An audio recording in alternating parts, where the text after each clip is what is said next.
Hello everyone, welcome back to our channel Fight for Your Dreams. So let's fight with me. I am Amandeep. As you know, हम cover कर रहे हैं M Laxmikant sir की book का 6th addition Bharat की राजव्यवस्था, जिसमें हमने भारतीय संविधान की विशेषताओं को कवर कर लिया है। कुछ विशेषताओं को हमने लास्ट वीडियो में कवर कर लिया, कुछ को आज कवर कर लेंगे।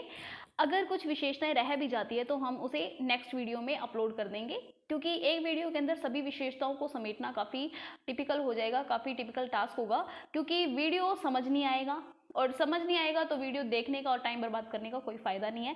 एक एक पॉइंट को हम अच्छे से समझेंगे, अच्छे से एनालाइज करेंगे, ताकि हमारा टॉपिक क्लियर हो जाए, हमें बार बार कुछ देखने की ज़रूरत ना पड़े, एक बार में क्लियर हो जाए। कई बार क्या होता है ना कि हम एक वीडियो देखते हैं, फिर उसमें समझ नहीं आता, फिर दूसरी बार फिर कोई और देखते हैं, तो इस झंझट से छुटकारा मिल जाए, एक ही वीडियो में हमें समझ आ जाए, बार बार कुछ देखने की ज़रूरत ना पड़े, है ना। 20-25 मिनट का कोई वीडियो हो सकता है, इससे ज़्यादा अगर हमें टाइम भी लगता है तो बहुत गलत बात है।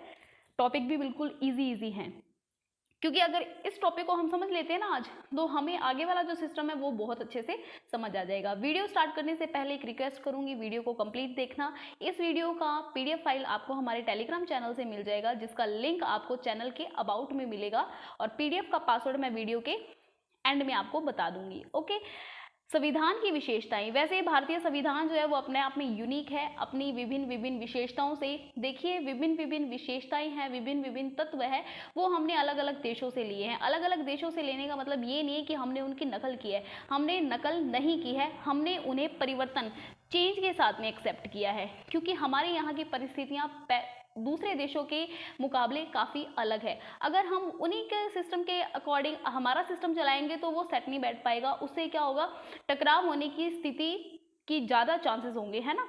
तो उस टकराव की स्थिति से बचने के लिए हमने चेंजेस देखे हमारे सिस्टम के अनुसार, ठीक है। तो हम देखेंगे, हमने चाहे तत्व लिए हैं, लेकिन उन तत्वों को वैसे का वैसा नहीं लिया है। जैसे कि मान लीजिए राइस बनाने की पद्धति कुछ होती है, हम किसी से सीखते हैं राइस बनाना, लेकिन हो सकता है कि हम जो टेक्निक, जो सिस्टम, जो हमें उन्होंने बताया है, रेसिपी बताई है, उस रेसिपी के अंदर हम अपनी तरफ से कुछ ऐड कर दें, उसको चेंज करके अपनी तरफ से कुछ ऐड कर दें। हो सकता है कि कुछ अलग तरीके का फ्लेवर हमारे सामने आए, तो वही बात हम अपने संविधान पर लागू कर सकते हैं।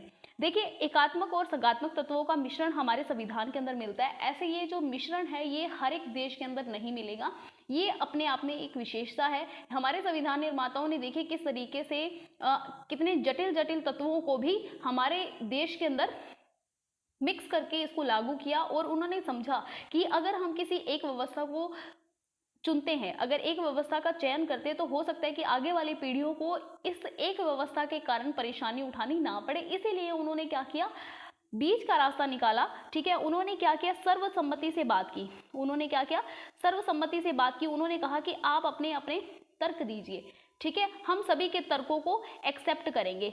जो एकात्मक की तरफ थे उनकी बातों को भी रखा गया, जो संघात्मक तत्वों की तरफ थे उनकी बातों को भी रखा गया, और मिश्रण, बीच का रास्ता निकाल लिया। तो संघात्मक व्यवस्था क्या होती है, हमारे देश में एकात्मक व्यवस्था भी है और संघात्मक व्यवस्था भी है। संघात्मक व्यवस्था वो व्यवस्था होती है जिसके अंदर केंद्र सरकार भी होती है, राज्य सरकार भी होती है, दोनों सरकारों का अस्तित्व होता है, ठीक है। केंद्र सरकार का अस्तित्व भी होता है और राज्य सरकार का भी, यानी कि दोनों सरकारों के बारे में संविधान के अंदर लिखा होता है। दोनों के बीच में आपसी टकराव ना हो, इस टकराव से बचने के लिए संविधान के माध्यम से केंद्र और राज्य सरकारों के बीच में शक्तियों का विभाजन कर दिया गया है। अब ये शक्तियों का विभाजन हम ऐसे नहीं देख सकते कि एक तराजू के हिसाब से बराबर बराबर का नहीं है, ये बराबर शक्तियों का विभाजन नहीं है। हमारा जो केंद्र है, केंद्र के पास में ज्यादा शक्तियां हैं, ठीक है ना, केंद्र के पास में ज्यादा शक्तियां हैं। ज्यादा शक्तियां होने का कारण क्या है कि केंद्र एकता को बनाए रखने के लिए स्थापित किया गया था, ठीक है। फिर भी संघात्मक में अगर हम देखते हैं तो संघात्मक व्यवस्था के लक्षण हमारे देश में है, हमारी व्यवस्था के अंदर है, जैसे लिखित संविधान, ठीक है। लिखित संविधान, संविधान की सर्वोच्चता, ना तो राज्य सर्वोच्च है ना केंद्र सर्वोच्च है, संविधान सर्वोच्च है। द्विसदनीय विधायिका, ठीक है, निष्पक्ष एवं स्वतंत्र न्यायपालिका, ये होते हैं संघात्मक व्यवस्था के लक्षण। इन लक्षणों में सबसे प्रमुख लक्षण हम कह सकते हैं कि शक्तियों का विभाजन, ठीक है, क्लियर है। भारत में संघात्मक व्यवस्था तो हमें पता है कि है ही, लेकिन एकात्मक व्यवस्था में भी हम केंद्र की स्थिति को देख सकते हैं। देखिए, एकात्मक के अंदर होता है एक ही व्यक्ति जिसका क्या चले, सिस्टम चले। अब एक ही तो है नहीं कि कहें कि अकेला केंद्र ही है, लेकिन हम देख सकते हैं कि एकात्मक भी है। एकात्मक कैसे हुआ? एकात्मक है क्योंकि सेंटर के पास में ज़्यादा शक्तियां हैं, सेंटर की जो स्थिति है वो काफ़ी स्ट्रोंग है, राज्यों के पास में इतनी शक्तियां नहीं हैं, केंद्र के पक्ष में शक्तियों का वितरण ज़्यादा है। ठीक है, संघ और राज्य के लिए ही संविधान एकल है। अब देखो, राज्यों के लिए भी वही संविधान है और केंद्र के लिए भी वही संविधान है, तो एक ही संविधान है सभी पूरे देश के लिए, तो एकल व्यवस्था बात हुई। एकल नागरिकता, कोई राजस्थानी नहीं है, कोई पंजाबी नहीं है, कोई मराठी नहीं है, ऐसी बात नहीं है, हम सब भारतीय हैं, तो एकल नागरिकता। संसद को राज्यों के पुनर्गठन की शक्ति, अब संसद को यानी सेंटर को, सेंट्रल गवर्नमेंट को, राज्यसभा लोकसभा के आधार पर हम कह रहे हैं। ठीक है, तो वो राज्यों के पुनर्गठन की शक्ति। पुनर्गठन कैसे? अब देखिए, कोई राज्य है, उसकी सीमा को बढ़ाना है या घटाना है, हो सकता है कि एक राज्य में से दो राज्यों की स्थापना करनी है, दो राज्यों को मिलाकर एक राज्य को स्थापित करना है, तो इसको करने की शक्ति हमारी संसद के पास में है। ऐसा क्यों किया गया? ताकि राज्य अपनी मनमानी ना कर पाए और देश से अलग होने की बात ना कर पाए।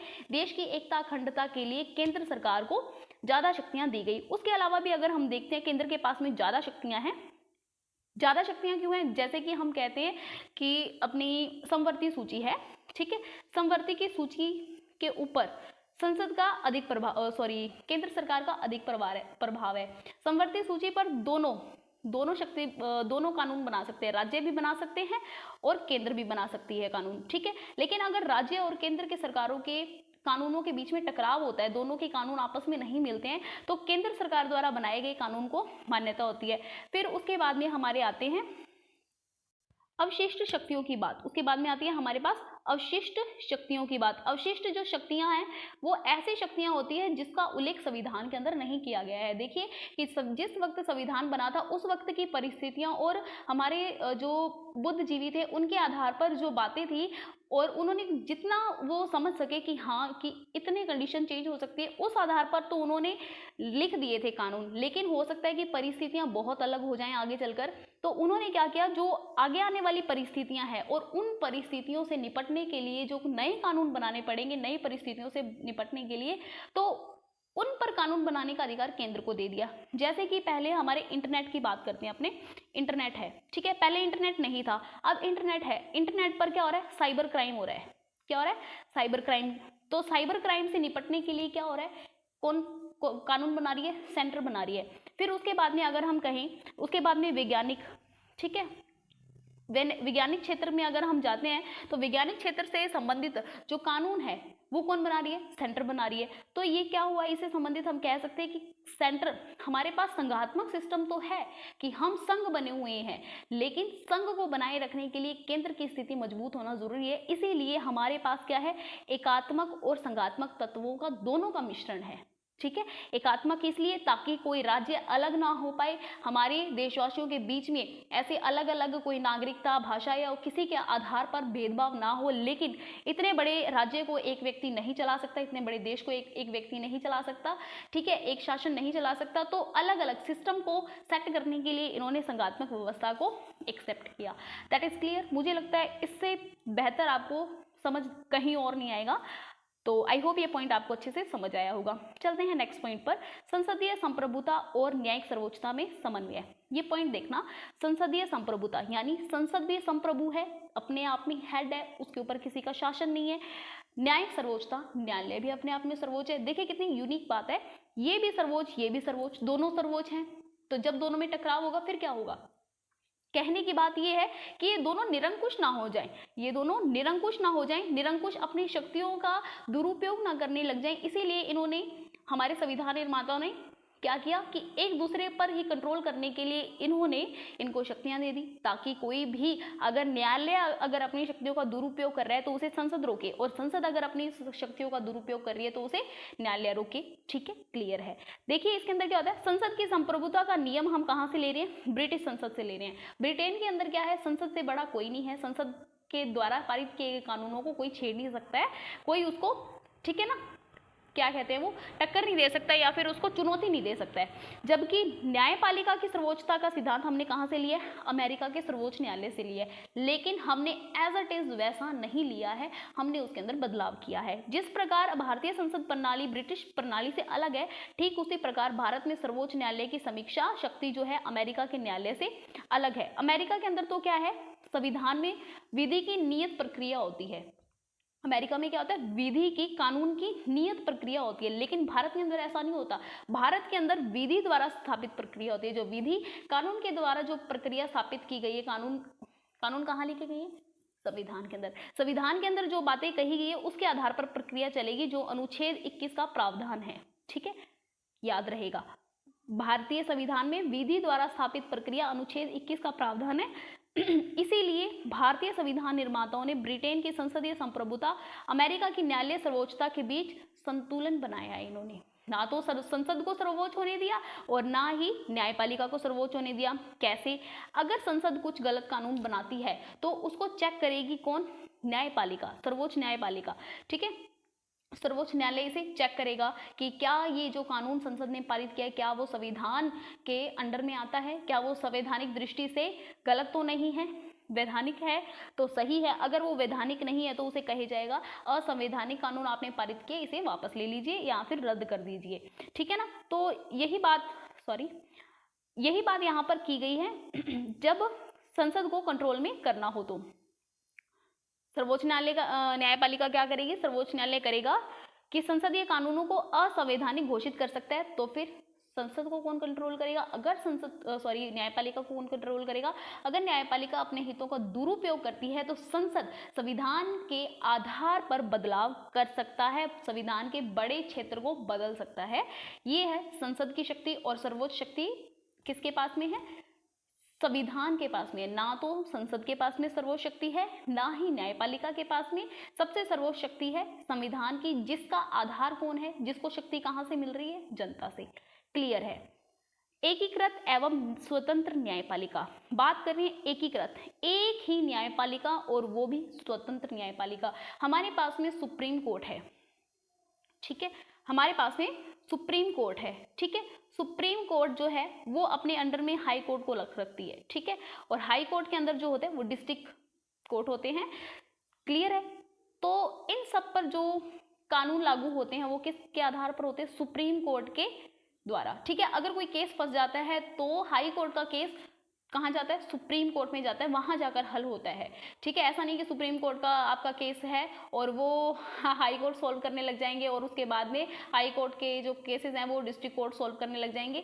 जो केसेस हैं वो एंड में कहाँ आएंगे? सुप्रीम कोर्ट के पास में आएंगे। सुप्रीम कोर्ट के द्वारा दिए गए निर्देशों का पालन करना इन बाकी सभी न्यायालयों के लिए आवश्यक हो जाता है। भारतीय संविधान में एक ऐसी न्यायपालिका की स्थापना करता है जो अपने आप में एकीकृत होने के साथ साथ में स्वतंत्र है। भारत की न्याय व्यवस्था में सर्वोच्च न्यायालय है, सर्वोच्च न्यायालय शीर्ष पर है। भारतीय न्याय व्यवस्था में सबसे बड़ा कौन सा न्यायालय? सर्वोच्च न्यायालय। ये सर्वोच्च न्यायालय अपने अंडर में राज्य स्तर यानी उच्च न्यायालयों को रखता है और जो उच्च न्यायालय हैं वो अधीनस्थ न्यायालय यानी कि जिला अदालतें और अन्य अदालतों को अपने अंडर में रखते हैं। न्यायालयों का एकल तंत्र केंद्रीय कानूनों के साथ साथ राज्य कानूनों को लागू करता है। हालांकि अमेरिका में संघीय कानूनों को संघीय न्यायपालिका और राज्य कानूनों को राज्य न्यायपालिका लागू करती है। तो समझ आ गया आपको। अमेरिका के अंदर तो सेंटर के लिए जो हाई कोर्ट सुप्रीम कोर्ट है वो सेंटर के लिए है और स्टेट के लिए अलग से सुप्रीम कोर्ट है, लेकिन भारत के अंदर एक ही सुप्रीम कोर्ट है। ठीक है ना, यहाँ पर कुछ ऐसा नहीं है कि राज्यों के लिए अलग से है और केंद्रों के लिए अलग से। हालांकि बस सिस्टम को सही करने के लिए इन्होंने हाई कोर्ट की स्थापना कर दी गई है, हाई कोर्ट्स की अलग अलग राज्यों के अंदर, लेकिन उन सभी के मामले कहाँ जाएंगे? सुप्रीम कोर्ट के अंदर जाएंगे, जो हल नहीं होते हैं। क्लियर है, मुझे लगता है ये पॉइंट समझ आ गया होगा आपको एकीकृत वाला। अब स्वतंत्र कैसे है? स्वतंत्र ऐसे है कि न्यायाधीशों के कार्यकालों की सुरक्षा की गई है संविधान के अंदर। न्यायाधीशों के लिए निर्धारित सेवा शर्तें, ठीक है, भारत की संचित निधि से आएगी। अब ये जो भारत की संचित निधि है इसके अंदर मतदान नहीं हो सकता। कोई कहे कि हम कह रहे हैं कि हाई कोर्ट के जो जज हैं, सुप्रीम कोर्ट के जो जज हैं उसकी सैलरी इतनी होनी चाहिए, इससे ज़्यादा नहीं होनी चाहिए, हम वोटिंग करेंगे इस बात पर कि कितनी ज़्यादा हाईएस्ट सैलरी होनी चाहिए। इस बात पर कभी भी वोटिंग नहीं हो सकती है। ठीक है, ये है संविधान न्यायपालिका की सर्वोच्च स्वतंत्रता की बात है।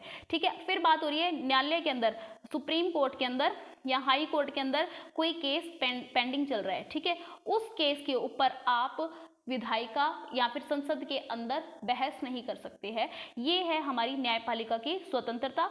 ठीक है, उसके बाद में हमारे अगर कोई रिटायर हो जाता है जस्टिस, तो उनको दोबारा से अदालत में काम करने के लिए नहीं कहा जा सकता। अवमानना के लिए दंड देने की शक्ति कार्यपालिका से है, शक्ति है इसके पास में। और कार्यपालिका से न्यायपालिका को अलग रखना स्वतंत्रता है किसकी? न्यायपालिका की। ठीक है, न्यायपालिका आपको समझ आ गया। स्वतंत्र और एकीकृत न्यायपालिका। एकीकृत तो कैसे है?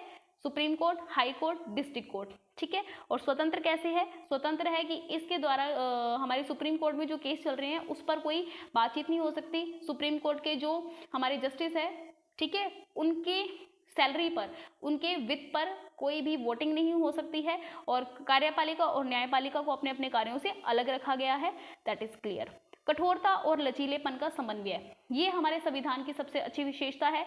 हमारे संविधान के अंदर पंडित जवाहरलाल नेहरू जब सभा के अंदर बैठे थे, उन्होंने कहा था कि संविधान संशोधन की प्रक्रिया को इतना कठोर नहीं करना है हमें कि परिस्थितियों के अनुसार उसके अंदर संशोधन करना ही मुश्किल हो जाए। उन्होंने कहा कि प्रक्रिया के अनुसार, परिस्थितियों के अनुसार चेंजेस करना जरूरी है। और इतना सरल भी नहीं होना चाहिए चेंज कि कोई सत्तारूढ़ दल अपने बहुमत के बल पर अपनी मनमर्जी से संशोधन करने लग जाए। तो क्या कह सकते हैं कि हमारे संविधान के अंदर संशोधन की प्रक्रिया के संबंध में अगर अपने कहें ना कि संशोधन कैसे होगा, वो लचीला भी है और कठोर भी है। कहीं कहीं पर तो क्या संसद के बहुमत से ही पास हो जाएगा, लेकिन कहीं कहीं पर तो संसद का बहुमत तो चाहिए ही चाहिए, लेकिन आधे से ज्यादा राज्यों की विधानसभाओं का मतदान, उनकी भी सहमति चाहिए होगी। ठीक है ना, तो अपने इसको समझ लेते हैं। भारतीय संविधान में संविधान संशोधन की लचीली एवं कठोर दोनों प्रकार की व्यवस्था अपनाई गई है। संविधान के कुछ अनुच्छेद जो संसद के साधारण बहुमत से संशोधित हो जाते हैं, जैसे राज्यों का पुनर्गठन करना, नागरिकता संबंधी प्रावधान, जैसे अभी हमने CAB कैब है ना बिल आया था, है ना, अब तो वो अमेंडमेंट बन गया, CAA अमेंडमेंट बन गया है। तो ये केवल क्या था? साधारण बहुमत के आधार पर था, इसीलिए इतना ज्यादा इस पर, है ना, जोर नहीं आया। जबकि कुछ संशोधन ऐसे होते हैं जिसमें संसद का तो विशेष बहुमत चाहिए, लेकिन आधे से ज्यादा, आधे राज्यों की लिखी हुई, आधे राज्यों की विधानसभाओं का समर्थन होना भी जरूरी है। ऐसे संशोधनों के लिए संविधान की ऐसे संशोधन जिससे क्या हो? संघ व्यवस्था प्रभावित हो, संसद के विशेष बहुमत के साथ आधे राज्यों की विधानसभाओं का समर्थन जरूरी होता है। जैसे अनुच्छेद 368, खुद ही 368 के अंदर ही अपने संशोधनों का सिस्टम दिया हुआ है कि संशोधन किस किस प्रकार से होंगे। तो अगर अपने को 368 के अंदर भी संशोधन करना है, ठीक है, जिसके अंदर बदलाव करना है, जहां पर कहा गया है कि बदलाव कैसे होगा, मान लीजिए कि 368 के अंदर कहा गया है कि संविधान में बदलाव करना है, तो सरकार सोचे कि इतने सिस्टम दे रखे हैं इन्होंने, इतना कठोर बना रखा है, अपने चक्के 368 को क्यों ना चेंज कर दें।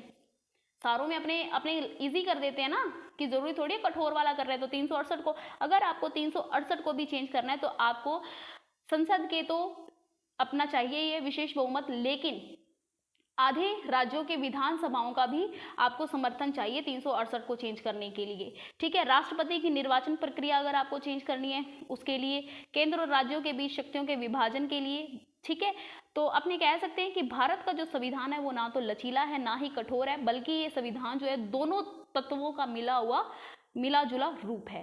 क्लियर है? भारत का संसदीय रूप, तो हमने देखिए अमेरिका की जो अध्यक्षता प्रणाली जो है उसको इतना एक्सेप्ट नहीं किया जितना हमने संसद को एक्सेप्ट किया। देखिए फिर भी हमने अमेरिका से राष्ट्रपति के पद को जरूर चुना है। ठीक है, उसके अलावा हमने न्यायपालिका का जो सिस्टम है वो भी हमने अमेरिका से लिया है। तो देखिए, और लिखित संविधान भी हमने अमेरिका से लिए।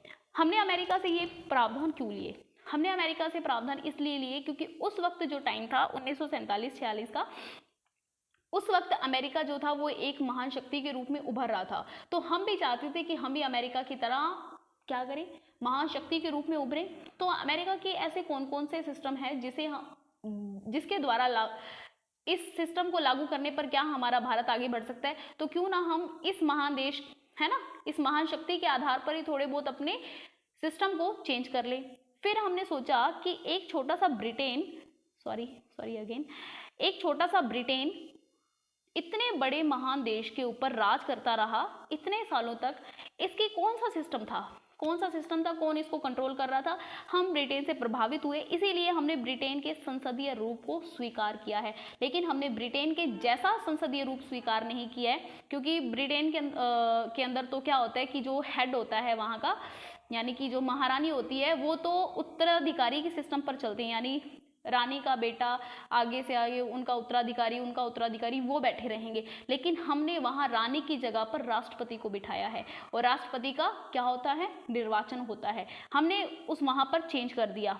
फिर अगर हम कहें कि अध्यक्षता वाले में क्या प्रॉब्लम थी, अध्यक्षता वाले में प्रॉब्लम ये थी कि इसमें विधायिका और कार्यपालिका जो होती है वो अलग अलग होती है, और फिर दोनों, विधायिका अलग कानून बनाएगी तो कार्यपालिका कहेगी हम तो ये लागू नहीं करेंगे, गलत है, दोनों के बीच में क्या होगा, टकराव होगा। लेकिन हमने क्या किया, ऐसा करने से हम बचे। हमने किया कि जो चुनकर आएगा, जो वोटिंग से चुनकर आएगा वो कार्यपालिका बनेगा, ठीक है, कार्यपालिका बनेगा, और वही कार्यपालिका के आधार पर विधायिका के अंदर बैठेगा, ठीक है, विधायिका में बैठेगा। विधायिका के आधार पर हम क्या कह सकते हैं, विधायिका को हम क्या कह सकते हैं, विधायिका भारत में क्या है, विधायिका है लोकसभा, राज्यसभा और, ठीक है, विधानमंडल, जितने भी विधानमंडल है ये आ गए विधायिका के अंदर, ये कानून बनाते हैं।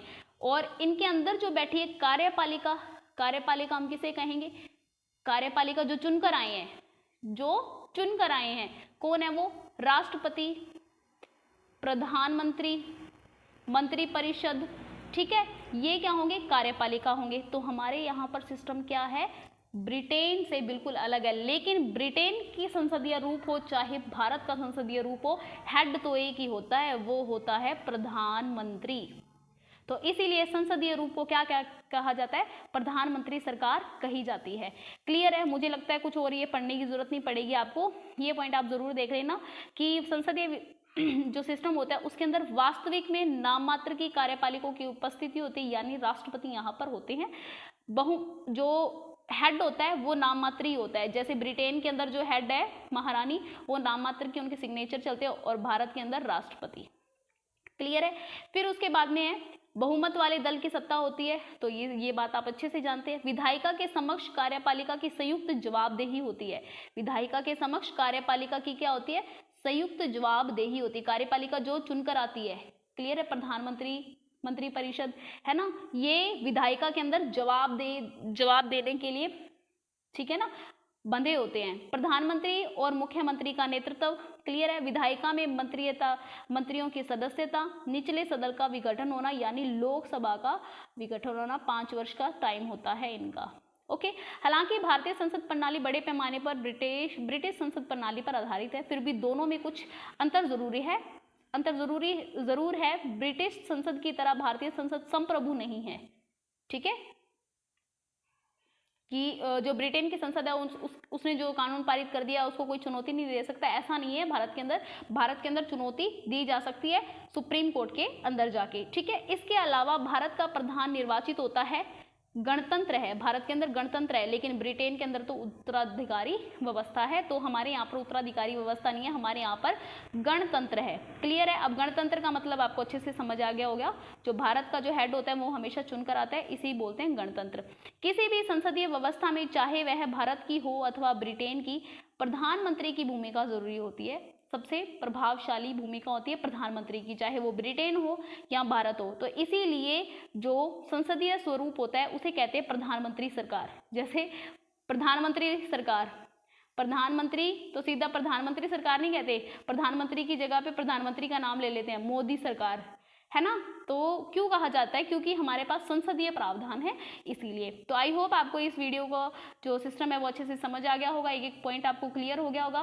पीडीएफ का पासवर्ड जो है वो है 46, ठीक है। मिलते हैं बाकी सभी विशेषताओं के साथ में, तब तक के लिए आप इसे लर्न कीजिए। मिलते हैं नेक्स्ट वीडियो में। Bye, take care and as always जय हिंद।